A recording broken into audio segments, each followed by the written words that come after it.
და ეს ამის განსამარტად კიდევ ერთი ინტერვიუ შესახებ მინდა გიამბოთ, რომელიც თავისთავად ძალიან შესანიშნავი ინტერვიუა და ეს არის ლეგენდარული ფრენკ ზაპას ინტერვიუ და ეს მომენტი მართლაც შესანიშნავია, რასაც აქ ფრენკ ზაპა აჟღერებს და მის ერთ-ერთ ინტერვიუში ჟურნალისტი ეკითხება შემდეგს.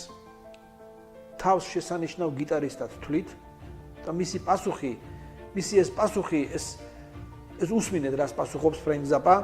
კარგით, მე ვარ სპეციალიზირებული გიტარისტი. მე რასაც გიტარაზე ვაკეთებ, ძალიან ცოტა რამ აქვს საერთო იმასთან, რასაც სხვები აკეთებენ გიტარაზე.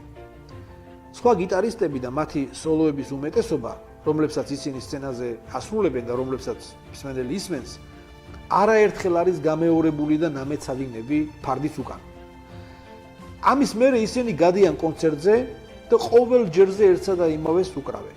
და რა თქმა უნდა, ის ნამდვილად უნაკლოა და ეს უბრალოდ შესანიშნავია. ჩემი თეორია ესეთია. მე მაქვს ინსტრუმენტის მუშაობის საბაზისო მექანიკური ცოდნა და მე მაქვს ფანტაზია.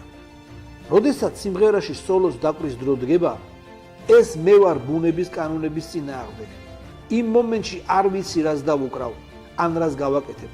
ერთი რაც ვიცი არის ის, რომ დაახლოებით ვიცი, რამდენი ხანი მაქვს ამის გასაკეთებლად, ანუ სოლოს დასაკრავად. ეს არის თამაში, სადაც გაქვს დროის ნაწილი, დროის მონაკვეთი და შენ შეგიძლია მისი გაფორმება.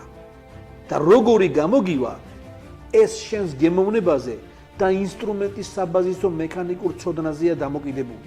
იმის მიხედვით, თუ რამდენად ინტუიციურია რიტმ სექცია, შეგიძლია გააკეთო ისეთი რამ, რისი წარმოდგენაც შეუძლებელია ეხლა, აი ამ მომენტში, როცა თქვენ აქ ესაუბრებით. მაგრამ როცა ადგები და მომენტი დადგება, შენ იგრძნობ ნაკადს, რომ ეს შეგიძლია. ეს შესანიშნავია. და განა რაზე საუბრობს ფრენკ ზაპა თუ არა ფლოუ სტადიაში შესვლაზე.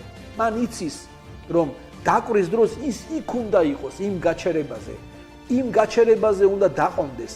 ის იწვევს თავს ამისთვის და ეს შესანიშნავია. უსმინე ჯაბას პოდკასტს. ის შენს ბევრს გასწავლის. სრული პოდკასტის მოსასმენად ლინკი იხილეთ პირველ კომენტარში.